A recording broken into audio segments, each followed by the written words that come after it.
என்ன மாதிரி நீங்கள் ரோஹித் சர்மாவை ஒரு மாதிரி கிரிக்கெட்லேருந்து ஓரம் காட்ட போகிறீங்க மாதிரி தெரியுது. அது என்னன்னு தெரியல மயூரன். இப்போது ரோஹித் சர்மான்னு பேச்சு எடுத்தாலே சர்ச்சை தான் வந்து நிற்கிது. இதுக்கு பின்னால் யார் இருக்குன்னு தெரியும். ரோஹித் சர்மா இந்தியாவுக்கு தேவையான ஒரு அணித்தலைவர் என்பதை இந்திய கிரிக்கெட் மறந்திருக்கிறது என்பதுதான் எனது கருத்து. குறிப்பிட்டு சொல்ல வேண்டும், விராட் கோலிக்கும் இதுதான் நடந்தது, சௌரவ் கங்குலிக்கும் இதுதான் நடந்தது. Commentary Box, a sports podcast. சக்தியின் காமெண்ட்ரி பாக்ஸ் பாட்காஸ்ட்டில் சந்திக்கிறோம். ராஜ், என்ன மாதிரி நீங்கள் ரோஹித் சர்மாவை ஒரு மாதிரி கிரிக்கெட்லேருந்து ஓரம் காட்ட போகிறீங்க மாதிரி தெரியுது. அது என்னன்னு தெரியல மயூரன். இப்போது ரோஹித் சர்மான்னு பேச்சு எடுத்தாலே சர்ச்சை தான் வந்து நிற்கிது. இதுக்கு பின்னால் யார் இருக்குன்னு தெரியும். கௌதம் கம்பீரா. நிச்சயமாக அவர் தான் இருக்கார். என்ன எல்லா பக்கம் பார்த்தா கௌதம் கம்பீர் இருக்கிறான்னு சொன்னால் கோச்சையே தூக்கி விடலாம், பிரச்சனை முடிஞ்சுது. தூக்க முடியாத அளவுக்கு அவருக்கு பிசிசிஐக்குள்ள பவர் இருக்குது மயூரன். குறிப்பிட்டு சொல்லணும், இந்த விராட் கோலியையும் ரோஹித் சர்மாவையும் ஓரம் கட்டக்கூடிய ஒரு நபர் அப்படின்ற கௌதம் கம்பீரை தான் சொல்லி கொண்டிருக்கிறாங்க. எது எப்படியாக இருந்தாலும் இந்த 2027 ஆண்டு நடைபெற இருக்கின்ற உலகக்கிண்ட போட்டிக்கு ரோஹித் சர்மா அணித்தலைவர் இல்லை. எனவே அந்த அணித்தலைவர் இல்லாத காரணத்தினால் இவர் அணிக்குள்ளும் பெறுவதற்கு இப்போது பெரிய ஒரு சிக்கல் வந்திருக்கிறது. மயூரன், நீங்கள் செய்தது சரியில்லாத வேலை மயூரன். ஏனென்று சொன்னால், ஒரு 2 ஐசிசி உலகக்கிண்ணத்தை வெற்றி பெற்று கொடுத்த ஒரு தலைவர், ஒரு ஐசிசி உலகக்கிண்ணத்துக்கு வந்து என்னது ரனசப் அணி அழைத்து கொண்டு சென்ற ஒருவரை நீங்கள் எந்தவித அறிவித்தலும் இல்லாமல் நீங்கள் அணியை விட்டு தூக்கி இருக்கிறீங்க. இது எந்த விதத்தில் நியாயம்? அதுக்கு அணி தெரிவாளர்கள் அஜித் அகர்கர் சொல்லியிருக்கின்றார். அணி தெரிவுக்குழு தலைவர், இப்போது நாங்கள் ஒரு புதிய அணியை உருவாக்கினால்தான் 2027 ஆண்டு நடைபெற இருக்கின்ற உலகக்கிண்ண போட்டிக்கு எங்களால் வெற்றி கொள்ளக்கூடியதாக இருக்கும். இப்போதே அவர்களுக்கான அந்த பயிற்சிகள் உத்வேகங்கள் எல்லாம் கொடுக்க வேண்டும், ஒரு அணியை கட்டுக்கோப்பாக கொண்டு வர வேண்டும் என்று சொல்லப்பட்டிருக்கின்றது. ஆனால் இதெல்லாம் நடக்குமா, சாத்தியமா என்பது கேள்விதான். இப்போது நீங்கள் அணியை விட்டு தூக்கி இருக்கிறீங்க. இப்போது கோலியும் ரோஹித் சர்மா அவங்களும் வந்து இப்போது என்ன சொல்கிறது, ஆஸ்திரேலியா தொடரில் விளையாடுறதுக்கு தயாராகி கொண்டிருக்காங்க. அந்த தொடரில் நீங்கள் அந்த 2 பேருக்கும் எத்தனை போட்டிகளை கொடுக்க போகிறீங்க? அது நீங்கள் கம்பீரை தான் கேட்கணும். அது ஒரு பெரிய சிக்கலான ஒரு விஷயம் தான். அதேவேளை பாருங்கள், இப்போ ரோஹித் சர்மாவை பொறுத்தவரையில் அணித்தலைவராக இந்தியா கிரிக்கெட்டை பொறுத்தவரையில் 50 ஓவர்களை கொண்ட போட்டிகளில் சிறந்த சராசரி, வெற்றி சராசரியை கொண்டவர் ரோஹித் சர்மா தான். 71% மேற்பட்ட சராசரி வேறு யாருமே கிட்ட இல்லை. மகேந்திர சிங் தோனி கூட 70 சராசரியை பெற்றிருக்கவில்லை வெற்றி சதவீதங்கள் பார்க்கும் போது. ரோஹித் சர்மா 56 போட்டிகளில் அணி தலைமை வகித்து 42 போட்டிகளுக்கு வெற்றியை தேடி கொடுத்திருக்கிறார். இப்போ 2023 உலக போட்டிகளை வந்து நான் நினைக்கிறேன் இறுதிப் போட்டியில் மட்டும்தான் தோல்வி அடைஞ்சிருக்காரு இல்லையா, அவர் அணித்தலைமையின் கீழே. அதை விட அண்மை காலமாக நடைபெற்ற போட்டிகள் பலவற்றில் இவர் சிறப்பாட்டக்காரர். கடைசியாக இவர் விளையாடிய போட்டியில் கூட அணிக்கு வெற்றியை தேடி கொடுத்து, நியூசிலாந்து அணியுடனான போட்டியின் போது அணிக்கு வெற்றியை தேடி கொடுத்து போட்டியின் சிறப்பாட்டக்கார விருதையும் பெற்றுக்கொண்டார். நீங்கள் T20 உலகக்கிண்ணத்தை சொல்கிறீங்களா? இல்லை, அதுக்கு பிறகு நடைபெற்ற, அதாவது சாம்பியன்ஸ் கிண்ண போட்டிகளில். எனவே தொடர்ச்சியாக அணிக்காக தனது பங்களிப்பை வழங்கி கொண்டிருக்கின்ற ரோஹித் சர்மாவை கௌதம் கம்பீர் ஓரம் கட்டுவதற்கான காரணம் என்ன?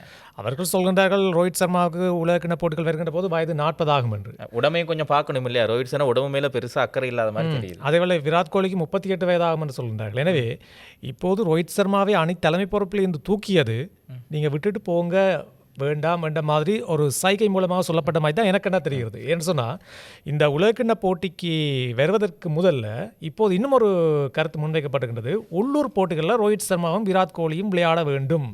யார் சொல்லியிருக்கா? இந்திய கிரிக்கெட் கட்டுப்பாட்டு சபையிலிருந்து ஒரு தகவல் வந்திருக்கிறது. மயூரன், இனி அவங்கள நிரூபிக்க வேண்டிய எந்த அவசியம் இல்லை. அவங்க சிறந்த பிளேயர்ஸ், எல்லாருக்கும் தெரியும். இப்போ போய் உள்ளூர் போட்டிகளை விளையாடி அவங்க இதெல்லாம் உபாதையாகி பிறகு அணிலேருந்து நிரந்தரமாக நீக்க வேண்டிய ஒரு சூழ்நிலை கூட வரலாம். இது அவங்களோட எதுவும் சூழ்ச்சியாக இருக்குமா நீங்கள் நினைக்கிறீங்க? இருக்கலாம். எனக்கண்டா 2027 ஆண்டு உலகக்கிண்ண போட்டிக்கு முன்னர் இந்திய அணி பங்கு பெற்ற போகின்ற ஒரு நாள் சர்வதேச போட்டிகள் மொத்தம் 20. இப்போ ஆஸ்திரேலியாவுக்கு செல்கிறது 19ஆம் தேதி போட்டி ஆரம்பமாக இருக்கிறது. இந்த 19ஆம் தேதி ஆரம்பிக்கின்ற போட்டிகள் 3 ஒரு நாள் போட்டிகள், அதன் பின்னர் T20 போட்டிகள். எனவே இந்த 3 போட்டிகளுக்கு பிறகு மீண்டும் ஒரு பெரிய லீவு ரோஹித் சர்மாவுக்கும் விராட் கோலிக்கும். அதுக்கு பிறகு தென்னாப்பிரிக்க அணியுடனான போட்டி, அதுக்கு பிறகு உள்ளூர் போட்டிகள் விளையாடி அதுக்கு பிறகு தகுதியை பெற்றால் தான் இவர்கள் நியூசிலாந்து தொடரில் இடம் பிடிப்பார்கள். நீங்கள் சொல்கிற மாதிரி நாங்கள் உங்களை அணியை விட்டு நீக்கிட்டோம், ஆனால் நீங்கள் தான் இன்னும் போகிறீங்க இல்லை. இப்போ ஒவ்வொரு நிறுவனத்தில் செய்வாங்க இல்லையா, அவங்களா விலக சொல்ல மாட்டாங்க, விலகிறதுக்கான எல்லா செயற்பாடையும் செய்வாங்க பெரிய பெரிய நிறுவனங்கள். அந்த மாதிரி தான் நீங்கள் இதையும் செய்து கொண்டிருக்க. பொறுப்புகளை குறைச்சிருக்கு, அணி தலைமையிலிருந்து தூக்கியாச்சு. அப்போ இனி நீங்கள் சுப்மன் கில் தலைமையில் விளையாட உங்களுக்கு ஒரு கௌரவ குறைவு வெறுந்தானே.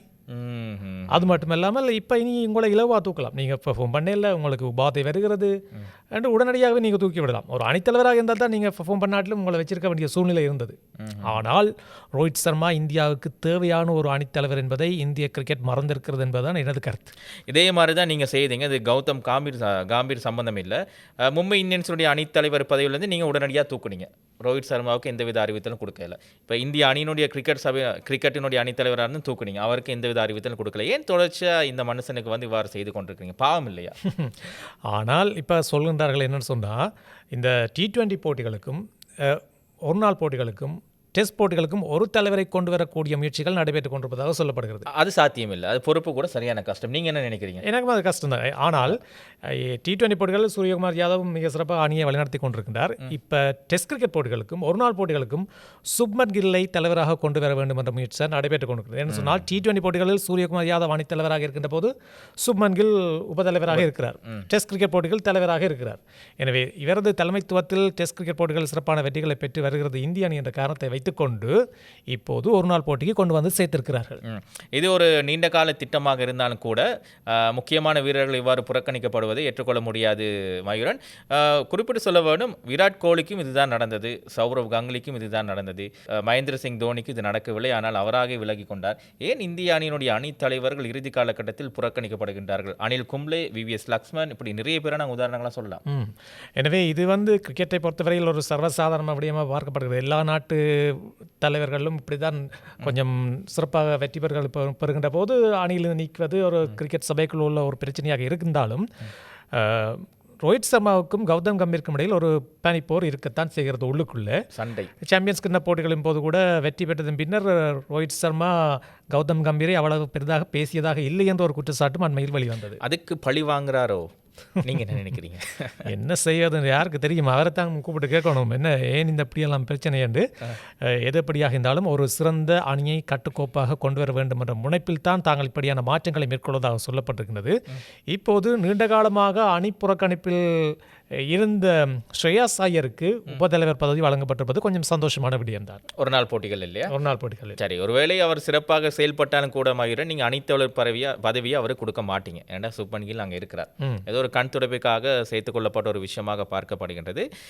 ரோஹித் சர்மா பற்றி இன்னொரு விஷயமும் நாங்கள் சொல்ல வேண்டும். அவர் முக்கியமான போட்டிகளில் தான் சிறப்பாக விளையாடுகின்றார் என்ற ஒரு குற்றச்சாட்டு இருக்குது. பிக் மேட்ச் பிளேயர் அப்படின்னு சொல்லலாம். அதாவது செமிஃபைனல்ஸ், ஃபைனல்ஸ் இதில் சிறப்பாக விளையாடுவார். அதே மற்ற லீக் போட்டிகளில் பெருசாக விளையாட மாட்டார் என்ற ஒரு கருத்தும் இருக்குது. இதை தான் T20 உலகக்கிண்ண போட்டிகளையும் 51 உலகக்கிண்ண போட்டிகளும் அவர் செய்திருந்தார். ஆனால் ரோஹித் சர்மாவின் சாதனைகள் என்று பார்த்தால் ஏராளம் சாதனைகள் சொல்லலாம். இப்போ ஒரு நாள் போட்டிகளில் இரட்டை சதம் பெறுவது என்பதே கடினமான விடயமாக இருக்கின்ற காலகட்டத்தில் ரோஹித் சர்மா 3 இரட்டை சதங்கள். இலங்கைக்கு எதிராக 2, ஆஸ்திரேலியாவுக்கு எதிராக 1. அந்த ஆஸ்திரேலியாவுக்கு எதிராகவும் இலங்கைக்கு எதிராகவும் பெறப்பட்ட முதல் இரட்டை சதங்களின் போது விராட் கோலியோடு இவர் இணைந்து தான் துடுப்படுத்த ஆடிக்கொண்டார். அந்த 2 தடவைகளும் விராட் கோலி ரன் அவுட். ரோஹித் சர்மாவால் ரன் அவுட் ஆக்கப்பட்டிருக்கிறார். அது யாற்று அவசரமோ தெரியாது. ஆனால் அதை போன்று 3ஆவதாக பெற்றுக்கொண்ட இரட்டை சதம், அதிலும் விராட் கோலி விளையாடவில்லை. ஆனால் அந்த சமயம் இவரோடு இணைப்பாட்டமாக விளையாடி கொண்டவர் ஸ்ரேயாஸ் ஐயர், அவரும் ரன் அவுட். சரி, இது ஒரு வித்தியாசமான ஒரு தகவலாக இருக்குது. அதே போன்று இந்த 264 ஓட்டங்களை இலங்கைக்கு எதிராக ரோஹித் சர்மா குவித்த வேளையில் நாங்களாம் மெச்ச பார்த்து கொண்டு தான் மயூரன் அடித்த அட்டி இன்னும் அப்படியே எங்களை புல்லரிக்க செய்யுது. 33 பவுண்டரி நினைக்கிறேன், 9 சிக்ஸர்கள். அதே வேளையில் ரோஹித் சர்மாவை பற்றி இன்னும் ஒரு விஷயத்தை நாங்கள் சொல்ல வேண்டும் இந்த நிகழ்ச்சியில். என்ன சொன்னால், அவருக்கு காலதாமதமாகத்தான் அணி தலைமை பொறுப்பு கிடைத்தது. 30 வயதுக்கு மேலே. அதுவும் குறிப்பிட்ட சில காலத்துக்குள் இந்திய அணியை ஒரு நல்ல நிலைக்கு கொண்டு வந்திருக்கின்றார். கட்டுக்கோப்பாக கொண்டு வந்திருக்கின்ற ஒரு தலைவர், ஒரு கூலாக அணியை வழிநடத்தக்கூடியவர், ஆக்ரோஷம் இல்லாமல் அமைதியாக வழிநடத்தக்கூடியவர். ஆனால் சுப்மன் கில்லுக்கு அது இருக்கிறதா என்றால் கொஞ்சம் கேள்விதான். ஆனால் கௌதம் கம்பீர் அதை பழக்கி எடுத்து விடுவார். ஆனால் ஒரு பெரிய பிரச்சனை ஆயிரும், ஒரு பயிற்றுவிப்பாளரால், ஒரு கோச்சால் இப்படியான மாற்றங்களை அணிக்குள் உருவாக்க முடியுமா? அந்த அளவுக்கு அவருடைய பவர் எங்கே இருக்குது? அப்படியே நாங்கள் தேடி பார்த்தால் கௌதம் கம்பீர் ஒரு காலத்தில் வந்து இப்போது இந்தியாவை ஆட்சி செய்கின்ற ஆளும் கட்சியினுடைய ஒரு மந்திரியாக, அமைச்சராக இருந்திருக்கின்றார். பாராளுமன்ற, நாடாளுமன்ற உறுப்பினராக இருந்திருக்கின்றார். இதுக்குள்ளே எங்கேயும் அரசியல் உள்ளீடுகள் இருக்குமா? சந்தேகத்தை கேட்குறேன், சுவராக கேட்கல. கட்டாயம் இருக்கத்தான் செய்யும். அவ்வளோத்தையும் தான் உறுதியாக சொல்லாமல் உள்ளுக்குள்ளே போய் நீ ஆராய முடியாது. ஏதோ ஒரு அரசியல் தலையீடுகள் இருக்கத்தான் செய்கின்றது. இருந்தாலும் இப்போ ரோஹித் சர்மாவை பொறுத்தவரையில் ஆஸ்திரேலியா அணிக்கு எதிராக மிக சிறப்பாக விளையாடக்கூடியவர். ஒரு 8 சதம் கூட ஆஸ்திரேலியாவுக்கு எதிராக, அதுவும் ஆஸ்திரேலியா மண்ணிலும் சிறப்பாக விளையாடக்கூடியவர். 53.1 என்ற சராசரியில் ஆஸ்திரேலியாவுக்கு எதிராக ஆஸ்திரேலியாவில் ஓட்டங்களை குவித்திருக்கின்றார். சரியா? அது மட்டும் இல்லாமல் ஆஸ்திரேலியா அணிக்கு எதிராக அதிக சதங்களை பெற்றவர்கள் வரிசையிலும் 5 சதங்களை ஆஸ்திரேலிய மண்ணில் பெற்றிருக்கின்றார் என்றது இன்னும் ஒரு சாதனை. சாதனை. இப்போ இந்த போட்டியில் அவங்க 2 பேரும் சிறப்பாக விளையாடலை அப்படின்னு சொன்னால் நீங்கள் அணியை விட்டு தூக்கிடுவீங்க இல்லையா? தூக்கிடுவாங்க. அதுக்காக தான் பார்த்து கொண்டிருக்கிறாங்க. இப்போ என்னென்னு சொன்னால் அடுத்து வந்திருக்கின்ற ஜெய்ஸ்வால் இவர்களுக்கு வாய்ப்பில்லை, சஞ்சு சாம்சன் வாய்ப்பில்லை. இப்படி பார்க்கின்ற போது பல வீரர்கள் அபிஷேக் சர்மாவையும் சுப்மன் கில்லையும் எப்படி T20 போட்டிகளில் ஆரம்ப துடுப்பாட்ட வீரராக வைத்து விளையாடுகிறதோ இந்திய அணி, அதே முறையை ஒருநாள் சர்வதேச போட்டிகளும் கொண்டு வருவதுதான் அவர்களுடைய முக்கியமான இலக்கு. சரி, இதில் கௌதம் காம்பீர் ஒரு அணி வீரராக விளையாடிய நேரத்தில் அணி தலைவர்கள் அவருக்கு செய்த வேலையை இப்போ ஹெட் கோச்சாக இதை மற்றவர்கள் செய்து கொண்டு இருக்கின்றாரோ, பழி வாங்குறாரோ அப்படின்னு சொல்லி நிறைய கிரிக்கெட் விமர்சகர்கள் கருத்தை தெரிவிச்சிருந்தாங்க இல்லையா? இது எப்படியா இருந்தாலும் ஒரு வளமான எதிர்காலத்திற்காக ஒரு நல்ல அணியை நாங்கள் கொண்டு வருகிறோம் என்று தான் சொல்லப்பட்டிருந்தது. ஆனால் சுனில் கவாஸ்கரும் சொல்லியிருக்கின்ற இது எதிர்பார்க்கப்பட்ட ஒன்று தான், அவ்வளவு நாங்கள் பெரிதாக பேச தேவையில்லை என்று சொன்னால் அவருக்கு உபாதைகள் வருகின்றது, உடல் தகுதியை நிரூபிக்க வேண்டிய கட்டாயம் இருக்கின்றது. எனவே இப்போதே ஒரு உலகக்கிணத்துக்கான சிறந்த அணியை உருவாக்க வேண்டும் என்ற அடிப்படையில் சில வீரர்கள் கருத்துக்களை சொல்லியிருக்கிறார்கள். ஆனால் சர்வதேச அளவில் இருக்கின்ற முக்கியமான வீரர்கள் ஏன் இப்படியான ஒரு நிலைமை இந்தியாவுக்கு வந்தது, ஏன் அணித்தலைவரை நீக்கினார்கள், இன்னும் ஒரு வருடத்துக்கு அவரை அணித்தலைவராக வைத்திருக்கலாம் என்று சொல்லியும் ஒரு கருத்து இருக்கிறது. பொதுவான ஒரு கருத்து மயிரன், இப்போ கிரிக்கெட் அணிக்காக உதவி செய்தவர்கள் அதே நேரத்தில் சிறப்பாக வழி நடத்தியவர்களுக்கான ஒரு சந்தர்ப்பமாக அவர்கள் விளையாடக்கூடிய இறுதிப் போட்டியை பிரியாவுடைய போட்டியாக வைக்கலாம். நிறைய வீரர்கள் இலங்கை உட்பட பல நாடுகளை சேர்ந்த மிக முக்கியமான வீரர்கள் ஒருவருக்கு கூட ஒழுங்கான பிரியாவிடை நடந்ததை நாங்கள் பார்த்ததில்லை. கடைசியாக நான் பார்த்தது அர்ஜுன ரணத்துவங்க, சுமார் சங்கக்கார, லசித் மாலிங்க போன்ற இலங்கை வீரர்களுக்கு இலங்கை கிரிக்கெட் கட்டுப்பாடு சபை மிக சிறந்த ஒரு பிரியாவுடைய போட்டியை வைத்து அவர்களுக்கு வழி அனுப்பி வைக்கிறாங்க. மகேந்திர தோனிக்கும் இல்லையே? இல்லை, விராட் கோலி, ராகுல் டிராவிட்டுக்கு இல்லை, சச்சினுக்கு ஓரளவுக்கு இருந்தது, கங்குலிக்கு இல்லை, இப்படி நிறைய வீரர்கள் சொல்லிக்கொண்டே நான் நினைக்கின்றேன். எனவே இது ஆஸ்திரேலிய தொடர் தான் விராட் கோலிக்கும் ரோஹித் சர்மாவுக்கும் இறுதித் தொடராக, ஒரு நாள் போட்டிகளின் இறுதித் தொடராக இருக்கும். சில வேளை விராட் கோலி தப்பித்து கொண்டாலும் ஆனால் ரோஹித்துக்கு இதுதான் கடைசி தொடராக இருக்கும் என்பது எனது கருத்து. விராட் கோலி தப்பிக்க வாய்ப்பில்லை என்றால் விராட் கோலிக்கும் கௌதம் காம்பீருக்கும் இடையில் ஏற்பட்ட சண்டைகள் ஏராளம். எனவே விராட் கோலியின் இடத்துக்குத்தான் இப்போது ஸ்ரேயாஸ் ஐயர் உபதலைவராக கொண்டு வரப்பட்டிருக்கிறார். சரியா? எனவே இந்த தொடரோடு இவர்களது கிரிக்கெட் வாழ்க்கை நிறைவு பெறும் என்றுதான் பலரும் எதிர்பார்க்கின்றார்கள். இது எப்படியா இருந்தாலும் இருவரும் பல சாதனைகளை படைத்திருக்கின்றார்கள். அந்த சாதனைகள் முறியடிக்கப்படாத சாதனைகள். இருவருமே ஒரு சகாப்தம் என்று தான் சொல்லலாம் இந்திய கிரிக்கெட்டை பொறுத்தவரையில்.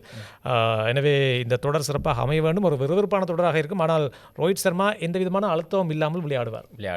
எனவே ரோஹித் சர்மாவுக்கும் விராட் கோலிக்கும் எங்களுடைய வாழ்த்துக்களை தெரிவித்துக் கொள்ளலாம். மீண்டும் கிரிக்கெட்டுக்குள்ள அவங்க வருவாங்களா? IPL போட்டிகள் விளையாடக்கூடிய வாய்ப்பு இருக்கு, பிளேயர்ஸாக விளையாடக்கூடிய வாய்ப்பு எதுவும் இருக்காமா வீரன்? நிச்சயமா. என்ன சொன்னால் விராட் கோலியை தொடர்ந்து பெங்களூர் அணி வைத்துக் கொள்ளும். இன்னொரு 5 வருஷத்துக்கு வச்சுக்கொள்ளும். ரோஹித் சர்மா சில வேளை அவர்கள் துடுப்பாட்டத்தில் இருப்பாரா அல்லது பயிற்சியாளராகக்கூடிய வாய்ப்பு, எதுவும் துடுப்பாட்ட பயிற்சியாளராகக்கூடிய வாய்ப்பு இருக்குமா தெரியவில்லை. ஆனால் விராட் கோலி தொடர்ந்து IPL விளையாடுவார். பார்ப்போம் என்ன நடக்கும் என்ற எதுவும் தெரியாது. ஆனால் ரோஹித் சர்மாவுக்கு அணியில் வாய்ப்பு கிடைக்காது மும்பை இந்தியன்ஸ்குள்ள. என்னென்னு சொன்னால் போன முறையும் அவர் இம்பாக்ட் பிளேயராக தான் இருந்தார். துடுப்படுத்தாடுவார், பிறகு போயிட்டு ஃபேமிலி எல்லாம் அமர்ந்து கொள்வார். இல்லை, இந்த முறை அதுக்கான வாய்ப்பு கிடைக்காது நாங்கள் நம்புகிறோம். அங்கேயும் அவருக்கு ஒரு வெட்டு இருக்குது, ஹர்திக் பாண்டியா அவர்களா இல்லையா? சரி, அது பற்றியும் கதைக்கலாம் பிறகு. ஏனென்றால் ஹர்திக் பாண்டியா இப்போ அணி நிர்வாகத்திலேருந்து தூக்க போகிறாங்களாம்.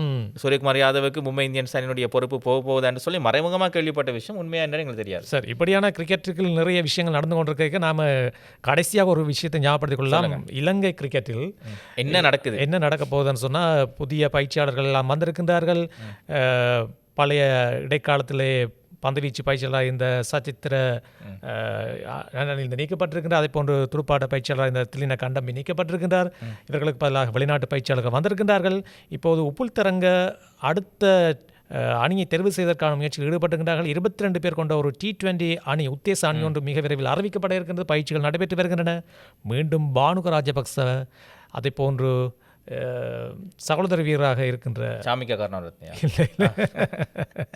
அதாவது டெஸ்ட் கிரிக்கெட் போட்டிக்கு அணித்தலைவராக இருக்கிற தனஞ்சேடி சில்வா, இந்த இருவரும் மீண்டும் அணிக்குள் வரப்போகின்றார்கள் T20 அணிக்கு. இதில் உண்மையான ஒரு விஷயம், கவலைப்படக்கூடிய ஒரு விஷயம், தனஞ்சேடி சில்வா என்பவர் T20 போட்டிகள் சிறப்பாக விளையாடக்கூடிய சகோதர வீரர். அவர் அப்படியே டெஸ்ட் அணிக்குள்ளே கொண்டு போய் அவரை டெஸ்ட் அணி தலைவராக்கி ஒரு நாள் போட்டிகளில் தூக்கி அவருடைய கிரிக்கெட் வாழ்க்கையை அப்படியே ஏதோ ஒரு கேள்விக்குறியாக்கி விட்டுட்டாங்க இல்லையா? பானுக ராஜபக்சக்கும் சரியான வாய்ப்புகள் கொடுக்கல. அவருடைய தனிப்பட்ட ஒழுக்கமும் கொஞ்சம் பிரச்சனையாக இருந்தது. சில வீரர்களை அணி நிர்வாகங்கள் எவ்வாறு பயன்படுத்துவது என்பதே தெரியாமல் தடுமாறி கொண்டிருக்கு. சிறந்த உதாரணம் வெஸ்ட் இண்டீஸ் கிரிக்கெட் போர்டு என்ன செய்து கொண்டிருக்கு. இந்திய அணிக்கு எதிரான போட்டியில் தடுமாறி கொண்டிருக்கின்றது. முதலாவது போட்டியில் தோல்வி, இப்போது இரண்டாவது போட்டியிலும் தடுமாறி 2 வீரர்கள் சதமடித்திருந்தார்கள். எனவே மேற்கிந்திய தீவு அணியும் எங்கேயோ போய்கொண்டிருக்கின்றது. விவியன் ரிச்சர்ட்ஸை சொல்லியிருக்கின்றார், தான் டெஸ்ட் கிரிக்கெட் போட்டிகள் முடிவுக்கு வரும் என்று எதிர்பார்த்த வேளையில் வீரேந்தர் சேவாக்கின் அந்த ஆக்ரோஷம் டெஸ்ட் கிரிக்கெட்டை மீண்டும் ஒரு பழைய நிலைக்கு கொண்டு வந்ததுன்னு சொல்லி அண்மையில் விவியன் ரிச்சர்ட்ஸ் கூட ஒரு கருத்தை வெளிப்படுத்தியிருக்கின்றார். எனவே மேற்கிந்திய தீவுகள் அப்படி செல்கின்றது. இப்போது மகளிருக்கான உலகக்கிண்ண போட்டிகள் இலங்கையிலும் இந்தியாவிலும் பரபரப்பாக இடம்பெற்றுக் கொண்டிருக்கிறது. சுருக்கமாக சொல்லிவிடலாம். ஆஸ்திரேலியா, இந்தியா, தென்னாப்பிரிக்கா, அதே போன்று இங்கிலாந்து இந்த அணிகள் முன்னிலையில் இருக்கின்றன. இலங்கை, பங்களாதேஷ் அணிகள் கொஞ்சம் பின்னிலையில் இருக்கின்றன, பாகிஸ்தான் அணிகள். எனவே இந்த நாங்கள் குறிப்பிட்ட முன்னிலையில் இருக்கின்ற அணிகளுக்கு அடுத்த சுற்றுக்கு செல்வதற்கான வாய்ப்புகளும் அதிகமாகி கொண்டிருக்கின்றது. எனவே இன்றைய தினம் வரை நாங்கள் பேசிக்கொண்டிருக்க இன்றைய தினம் வரை ஆஸ்திரேலியா அணி எந்த ஒரு போட்டியிலும் தோல்வி அடையவில்லை. அண்மையில் நடந்த போட்டியில் இந்திய அணி 330 என்ற ஓட்டலுக்கு நிர்ணயித்திருந்தார்கள், துரத்தி அடிச்சிருந்தார்கள் 331 என்று சொல்லி வெற்றி பெற்றிருந்தார்கள். ஆஸ்திரேலியா அணிக்கு அதிகமான வாய்ப்புகள் இருக்குது.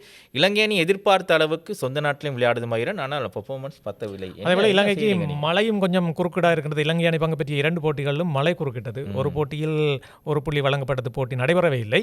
அதே வேளையில் நீங்கள் சொன்னது போன்று ஆஸ்திரேலியா மகளிர் அணி மிக பெரிய சாதனையை படைத்திருக்கின்றது. ஒரு 50 ஓவர் போட்டியிலே இரண்டாவதாக சேசிங்கில் துடுப்படுத்த ஆடி அதிக ஓட்டங்களை பெற்ற அணியாக மாறி இருக்கிறது. ஏற்கனவே அந்த சாதனை தென்னாப்பிரிக்காவுக்கு எதிராக இலங்கை மகளிர் அணி பெற்றிருந்தது 302 ஓட்டங்கள். இப்போ அதை முறியடித்திருக்கிறது. எனவே இந்த அளவோடு நாங்கள் பாட்காஸ்டை நிறுத்திக் கொள்ளலாம்னு நினைக்கிறேன். சரி சரி, அடுத்து என்ன நடக்க போகுது, இந்திய அணிக்குள் என்ன நடக்க போகுது, இலங்கை அணிக்குள் என்ன நடக்க போகுது, அந்த 22 பேருக்குள்ளாமல் யார் யார் வரப்போகிறாங்க என்பதை அடுத்த பாட்காஸ்ட்டில் நாங்கள் தெரிவிக்க தயாராக இருக்கிறோம். அதுக்கு முன்னால் ஒரு விஷயம் சொல்லணுமா? உங்கள் கருத்துக்களை நிச்சயமாக குறிப்பிடுங்க. பழைய பாட்காஸ்ட்டுக்கு நீங்கள் குறிப்பிட்ட கருத்துக்களுக்கு நன்றி. நீங்கள் நல்லா பார்க்குறீங்க. உங்கள் கருத்துக்கள் இதற்கு முக்கியம். தொடர்ந்து உங்கள் கருத்துக்களை குறிப்பிடுங்க. அவற்றையும் நாங்கள் இணைத்துக்கொள்ள காத்திருக்கிறோம். எந்த கருத்துக்களையும் ஏற்றுக்கொள்கின்ற மனப்பக்குவம் இருக்குது. தைரியமாக கருத்து தெரிவிங்க, அதையே நாங்கள் ஏற்றுக்கொள்கிறோம். சரி, விடைபெறுவோம். விடைபெறுவோம். மற்றும் ஒரு பாட்காஸ்டில் சந்திப்போம். வணக்கம். நன்றி, வணக்கம்.